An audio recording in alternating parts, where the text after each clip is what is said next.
And welcome back, Gamer Nation. This is SKS with Automation, an early access game on Steam. This is part of the 2017 Summer Game Blitz brought to you by Biro Biro. We are designing our own sport utility vehicle. I really have no clue what I'm doing, but I'm looking good doing it, and that's what we're working on. I'm sure the comments are filling up with things that I'm an idiot about, but that's okay. Let's go on and hit this thing and get a tutorial. Cars have a wide variety of different drivetrain configurations. Oh, here's where we get the nuts and bolts of it all. The location and orientation of the engine and which wheels are driven. Rear-wheel drive is where the engine drives the rear wheels of the car. Oh, really? This is by far the most common configuration for cars who would have built thought? between the 1940s Did you all know and that a rear-wheel 1980s, drive drives the and rear remains wheels? popular for large passenger cars, sports cars, and commercial vehicles.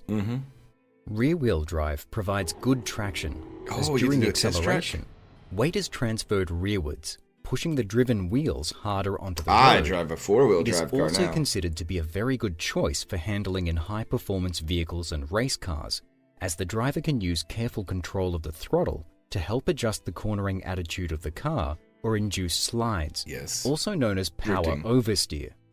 These same attributes also tend to make rear-wheel drive cars more challenging to drive, particularly on slippery surfaces. I can vouch for that too. Front-wheel drive has the engine driving the front wheels of the car. This is a very common configuration for small cars from the 1980s onwards, and is occasionally used in larger vehicles too. Front-wheel drive allows a very compact and simple drivetrain, with the engine, gearbox, differential, and drive shafts all contained in the front of the car. Four-wheel drive is where the engine constantly drives all four wheels. Yes, I think we all know that. Alright, so... what color do we want this to be?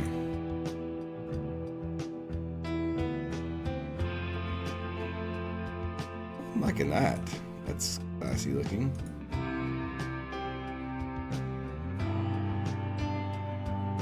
That actually looks better too. Alright, I think we want a front wheel drive.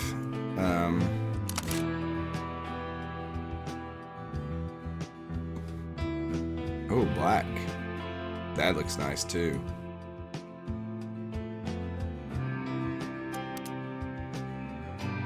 Alright, engine block. Inline, high, engineering time, V flat.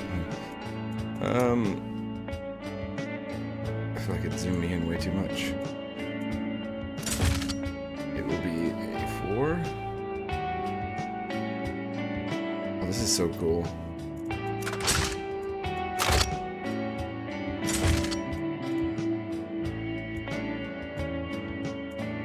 This will do cast iron. Now, I do know whatever you pick for the bottom, you gotta do for the top. Do we want to do a V? The prestige is average. The material cost is actually cheaper.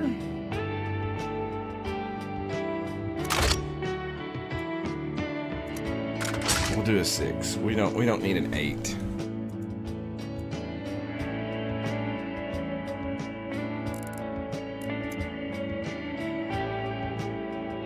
We gotta worry about engine size here.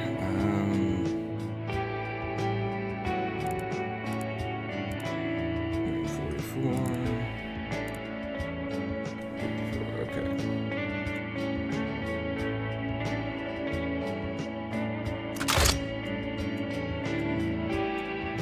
Look at the weight.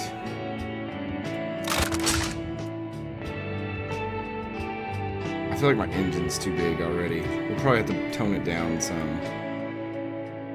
Now, here's what I was talking about. Whatever your block is, your head has to be that. If you put aluminum on top of cast iron or cast iron on top of aluminum, you are asking for a nightmare. I know that in real life. Yeah, we're in the 80s. We need just a push rod.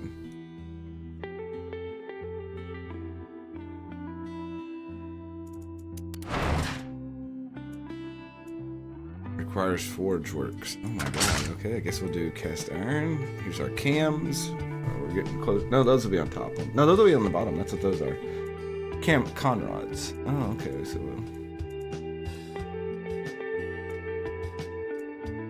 maximum torque, high. Okay, we'll do that. We need high torque.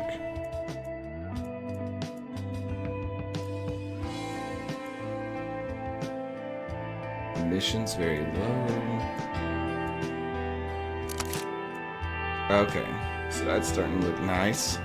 There's some heavy cast pit. We don't have a lot of options here.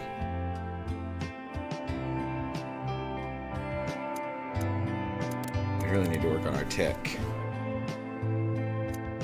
Our compression, I think I might leave those all the same. High cam profile. Better high-end performance. I'll put that down a little bit. And here we have lower compression, much lower, more power, slightly better economy. Okay, so we'll put that up. Okay, what do we want this to look like? Why can I not have my name on this? Let's go with that.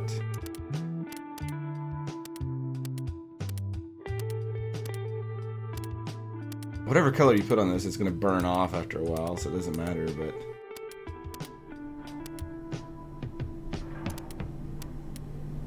do this white. You won't notice it as much. There are two fundamentally different aspiration types. Oh my god! Naturally aspirated engines are basic four-stroke engines, Yes. where the engine sucks in air purely through atmospheric pressure and the suction of the piston traveling down the cylinder. Forced induction refers to any method used to force air into an engine at greater than atmospheric pressure. This allows the cylinders to fill with more air than they can inhale through suction alone, effectively increasing the capacity of the engine. Good god! Using forced induction, an engine can achieve much higher power outputs. Okay, we don't really need forced induction because this is a sport utility. The center of a turbocharger contains a set of very precise bearings for the shaft to run in. Yes, I knew this. Two main types of bearings are commonly used. The simplest type being a journal bearing. Okay, that's all I need to know. So we got naturally. This stuff is all tore up because we don't have a turbocharger. All this stuff looks locked.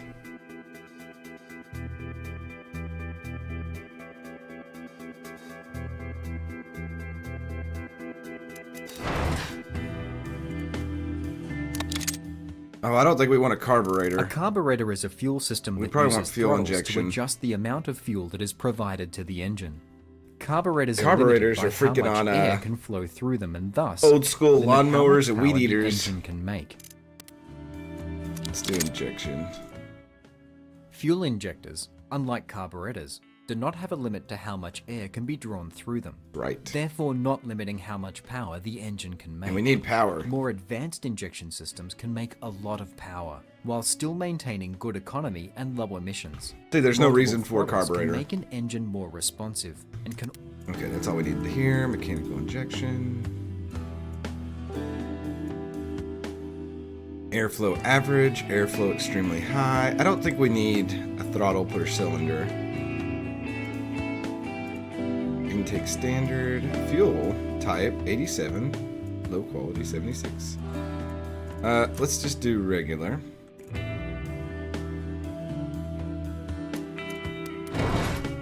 Headers, maximum horsepower. Oh my god. I feel like we don't need a lot of horsepower. Oh my good lord. This is telling me right here that my engine is definitely too big for my vehicle. Let's do the average one. exhaust manifolds or headers direct the exhaust gases from each of the exhaust ports through the I've blown a mufflers and header tailpipe. before.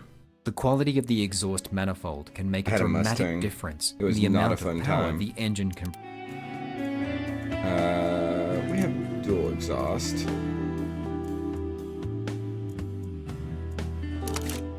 Catalytic Catalytic People converters cut are these used off. to convert harmful emissions into less harmful emissions.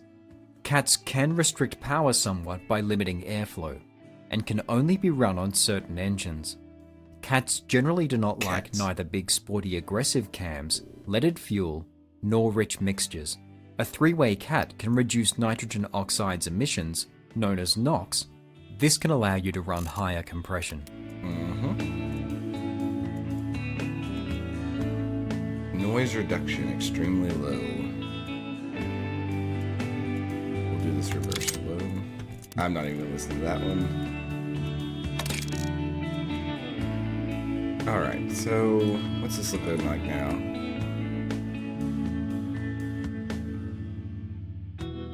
That's a little awkward that it's...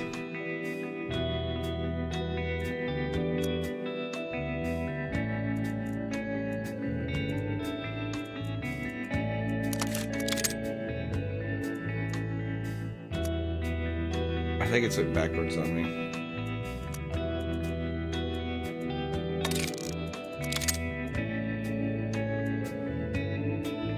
What do we got here? Try lowering the compression.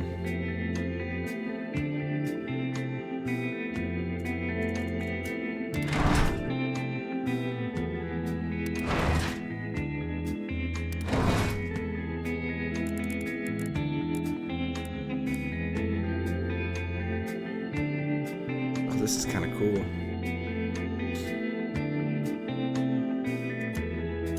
Probably have to do a more gas on it.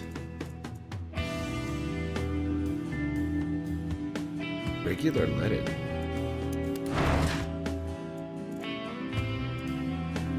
I don't know how I went to this screen though, so it's all this is working. A bottom end part, a bottom end part.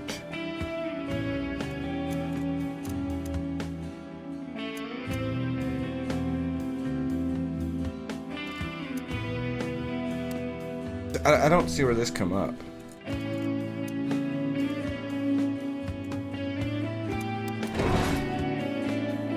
Okay, now we're doing a little bit better.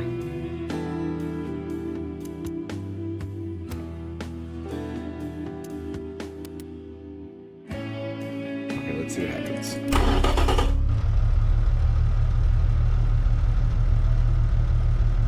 The engine is knocking and reducing its reliability. Try lowering the compression.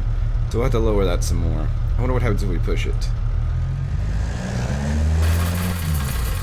Oh! Whoops! Alright. Oh, okay.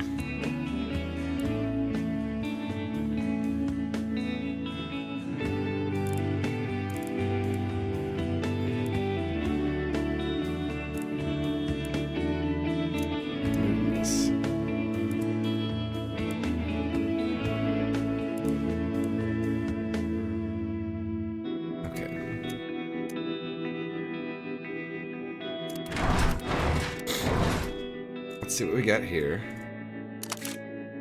Ooh.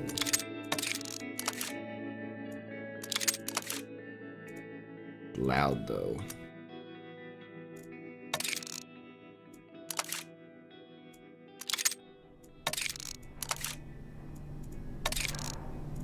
Okay, that looks a little bit better.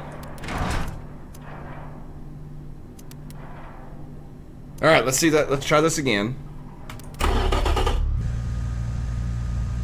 Oh, the size.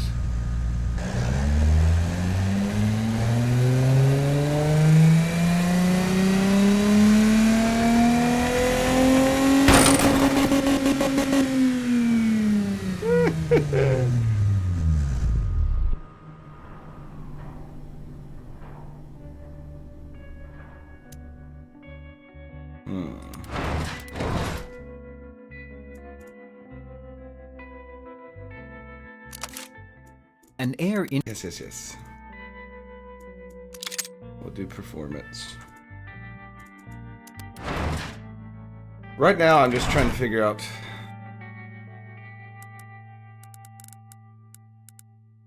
We're just trying to keep it from bottoming out, I guess.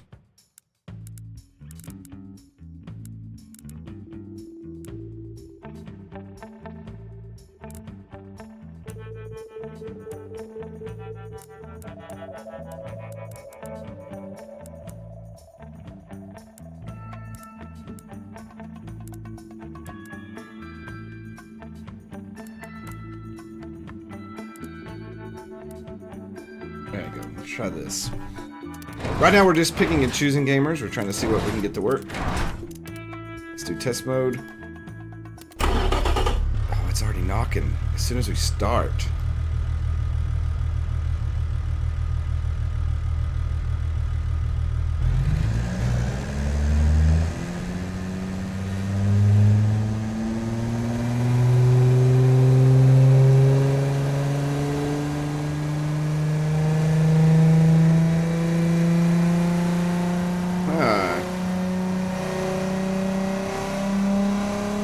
I mean, we're pushing it to the max here. Oh, it's starting to break down right about 4,500, 4,600 RPMs. Listen, you can hear it.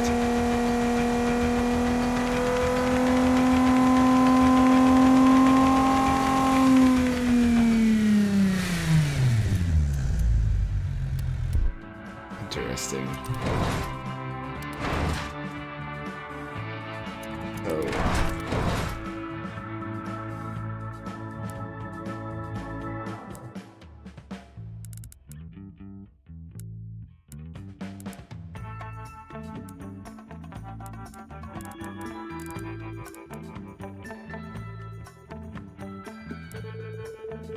I guess the good thing is the fuel octane goes down.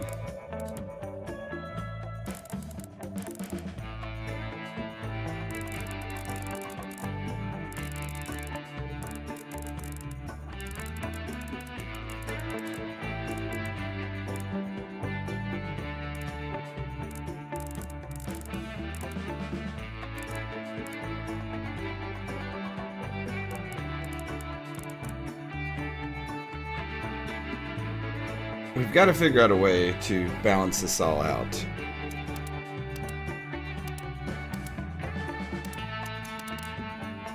So that's about right for that.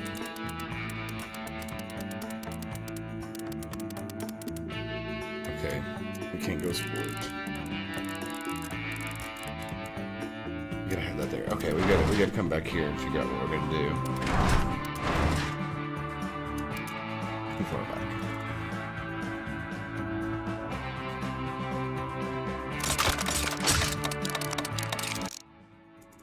Change a few things here.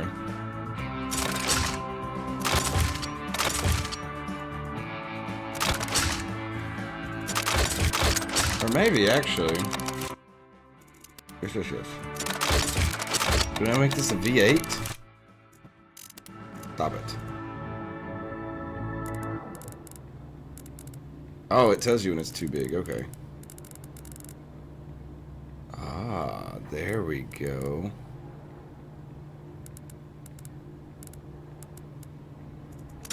This is an E6 too. What's this going to change? Okay, I think we're on to what I wanted to go to here.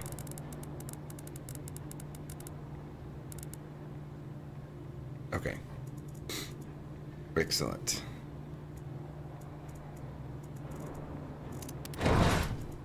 Now I should be able to go back and manipulate this to what I wanted.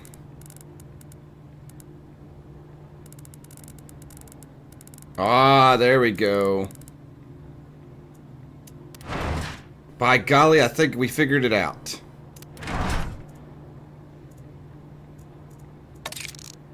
Okay, it's regular.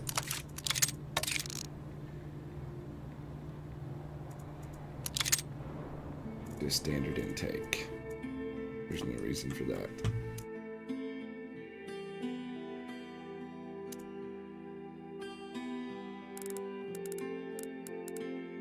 RPM limit, we may set one here in a minute.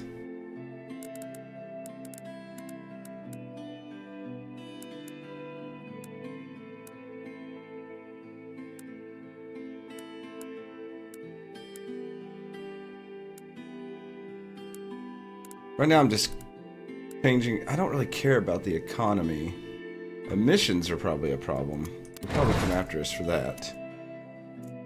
Alright, let's see what we got here. Let's start this up. The size is still in red, which bothers me. We'll see. I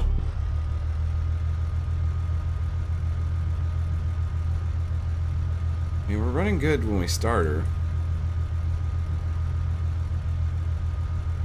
But let's see what happens when we apply some pressure.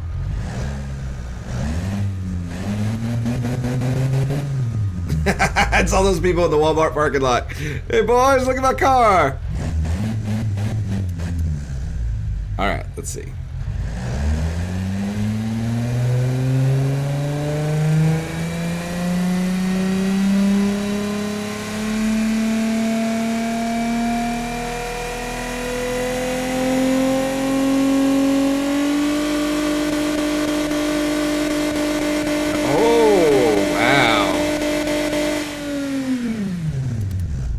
We're really on the verge of something here. Maybe we don't need that 6,000 RPM.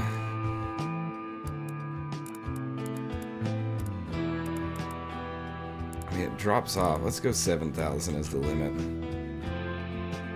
Everything's in the... Oh, yeah. Let's try this.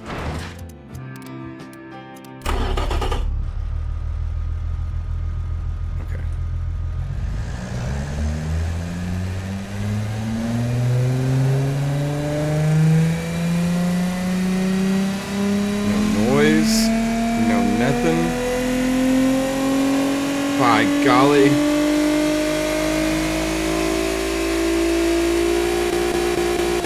Okay, it's starting to knock there. So we'll have to limit it to about 6,500 is going to be the max. Boom. Got it. Got it! Figured that shit out. Boom. That's what we're talking about. Alright gamers, we've come to another end of another exciting episode of Automation, brought to you by Byro Biro, part of the 2017 Summer Game Blitz. I'm really enjoying this and messing with some numbers and things to see what works. Obviously I'm not an engine scientist, I don't have any degrees in engine design or anything like that, so yeah, there's a lot of trial and error on my part. But it's fun to mess around with this stuff and see. But we'll see what the final product, let's make sure it fits next time. But as always, thanks for watching, and I'll see you then.